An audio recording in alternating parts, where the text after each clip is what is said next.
Hi, everybody. Hello, I'm Ryan. I'm Bethany. And we are Ryan and Bethany Board Game Reviews. And today we have a top 10 for you. This is our top 10 board gaming icks. Specifically when it comes to the game. Not like playing the game or other players, but specifically when it comes to the game. But before we talk about that, we just want to remind you to subscribe and hit that notification bell so you can see all our videos as they come out. All right, so yeah, first of all, I hate the term ick. I don't know what generation started that, it was Z or Gen Alpha or whoever, but whatever it is. This is a more or less a pet peeve list of sorts within a game. And by the way, we were also planning on doing, at some point, the top 10 icks within board gamers. Certain traits and things that we've run into that are just like, oh, I wish I didn't have to deal with that. Yeah. All right, but let's start with our top 10 list here. These are we're going to go back and forth, do 5 things each that we think are just, try to avoid them when you are making your games. Like a total ick. Ugh. Icks or ick? My ick is ick.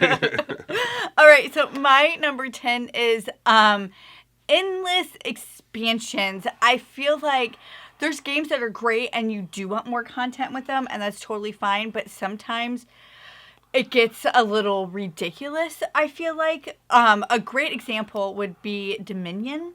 When we first started playing, we were buying like all the expansions as they were coming out, and this is before we were reviewing stuff, and we still didn't have enough time to even play those. Yeah. And yet there's still more coming out, and I'm like, why?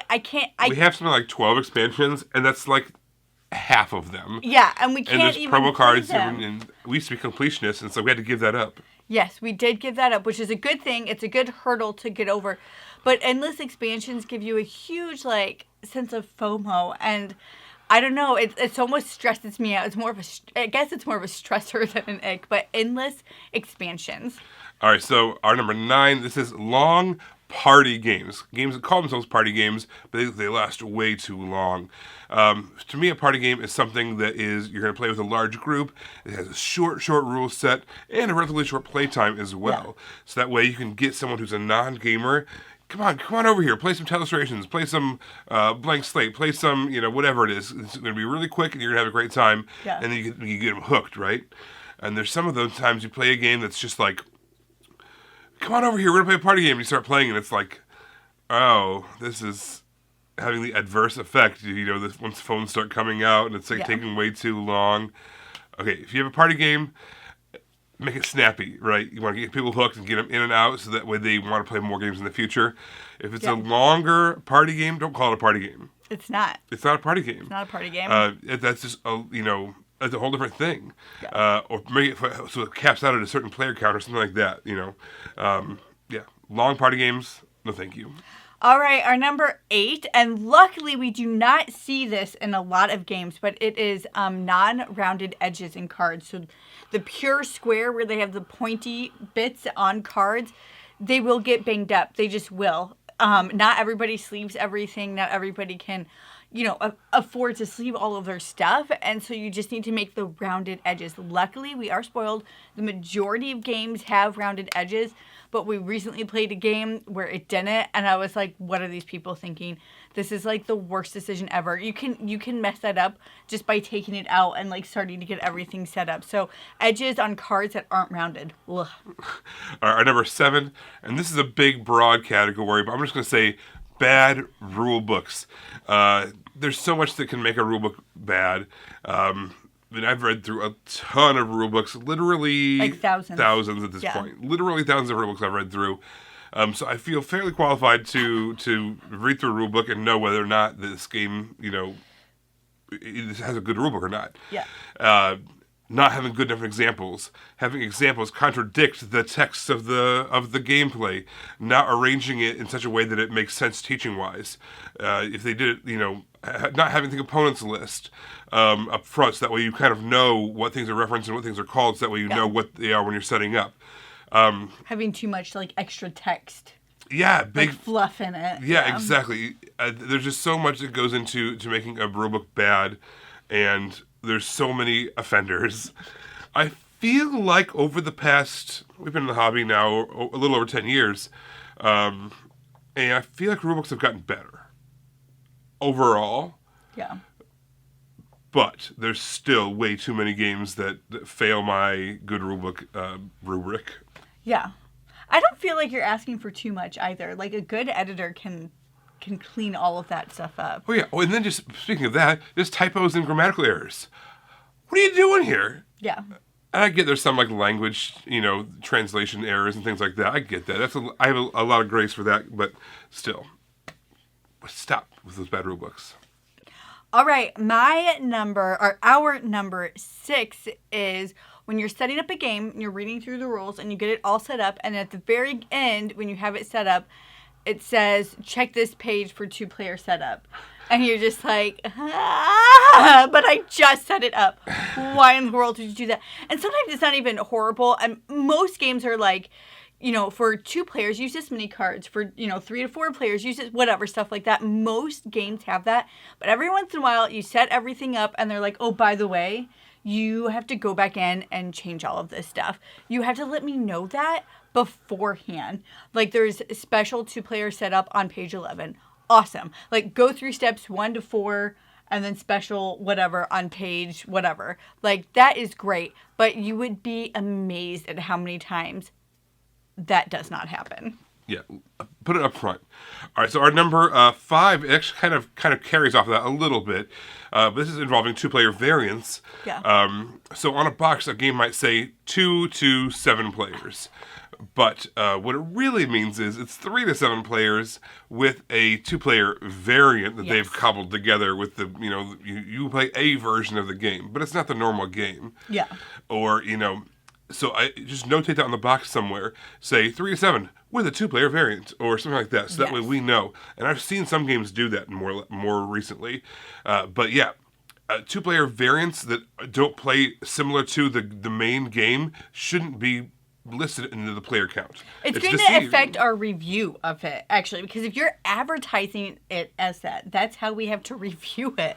We have to review it with the way that you've advertised it. So if you say 2 to 7, it plays very, very different at 2, 3, 7 players.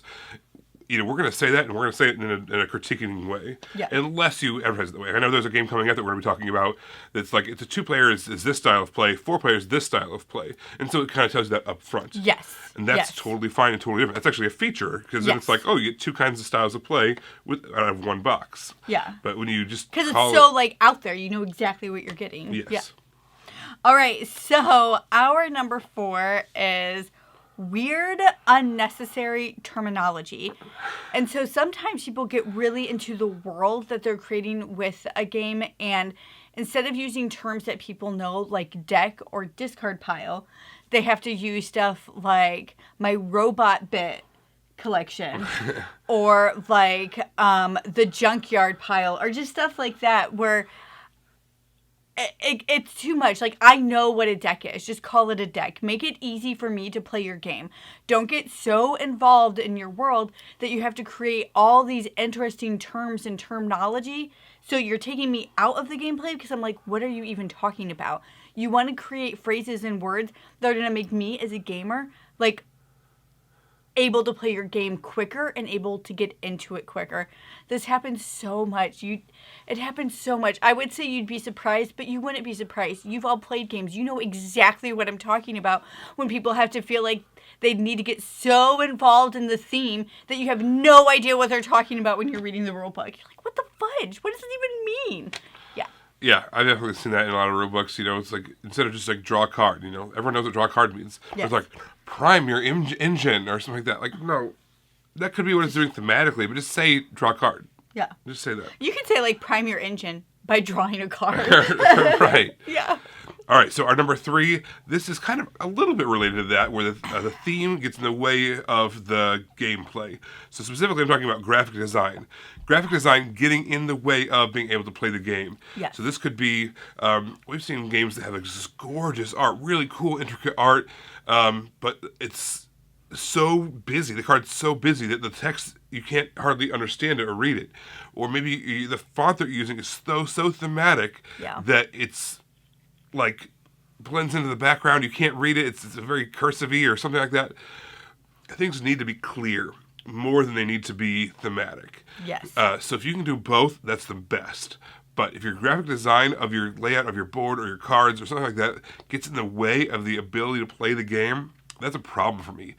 You want to make sure that you can do both. You can both play the game and be in the world at the same time, having them linked up together, and not having the theme so strong and so, so cool looking that I have to search around for which part was that again? Oh, I don't remember I can't see the words.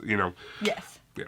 Those two things can be summed up and taking me out of the gameplay. Yeah. That's what you're doing with those two things, number 4 and 3, the weird unnecessary terminology and the graphic design. You've taken the player out of your game because they have to think too much about it. You want to make sure they're still in your game. Yeah.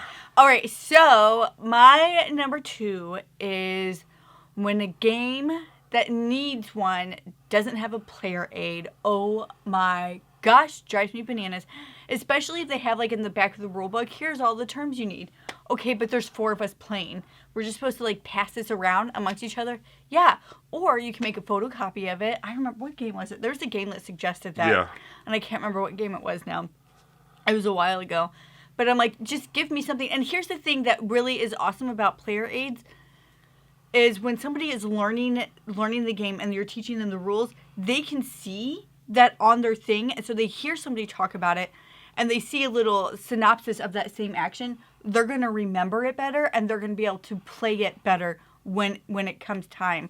So, oh my gosh, please, please, please just put player aids in the game. Please. All right, so we've arrived. This is our number 1 board game ick. All right, so this is something that drives me crazy in the business world when there's a big meeting that takes place, and then you're given, like, a list of things that you need to learn about. And what we all say is, oh, this could have been an email. Yeah. This could have been an email. All right, so what I'm calling our number 1 is... somebody calls you, and you're like, this could have been a text. This could have been an email. Oh, yeah, exactly. This could have been a text, yeah. So this is what I'm calling could have been a tuck box. Yes. When games are basically just card-driven or have very small components, but they're put in a very large box. You could have put it in a tuck box. Could have been a tuck box. You sold me air. And I'm so mad about that. I don't want air. I want a game. Sold me air. And I get that there's a certain level... It's like those chip bags, you're buying this chip bag, and you open it up, and here's the bag, but it's like... The chips, yes, that's exactly what's happening here.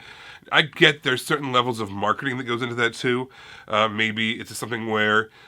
you are trying to take up a bigger shelf in space so your eyes are drawn to a bigger box. I get that marketing level of things. I also get that maybe some boxes are meant to include certain expansions, or you have a really fancy, intricate insert or something like that. And there's something to be said for all 3 of those things, but really, if it's card-based... Could have been a tuck box. Could have been a tuck box. You're more likely to buy... I know I'm... As a hobby gamer, that's definitely true for me. And maybe that's not true for someone who has a smaller collection of 10, 20 games that are tucked up in a closet. It's not a big deal for them. But our space is at a premium. We have a 1-in, 1-out policy. And we can store a lot more games when they're smaller. Yeah. And so if it could have been a tuck box, it should have been in a tuck box. That is my number 1 board game ick. Everybody, thank you so much for watching, but we want to hear from you. What are your board gaming icks? Is there anything on this list that you're like, yes, I know exactly what you're talking about. That annoys me all the time, too. Let us know in the comments below. Everybody, thanks so much for watching. This has been fun to make. Again, look forward to making the other list, kind of the board gamer icks later on, but we'll talk to you next time. Bye, everybody. Bye. You guys, thanks for watching our shenanigans. As always, we appreciate it. Over here, if you follow this link, you're going to find a playlist we've handcrafted just for you because you watched this video. And if you check over here, this is a video that YouTube thinks you might like. So you can check that out if you want as well. All right, we appreciate it, guys. Thanks so much for watching, and we will see you next time. Bye.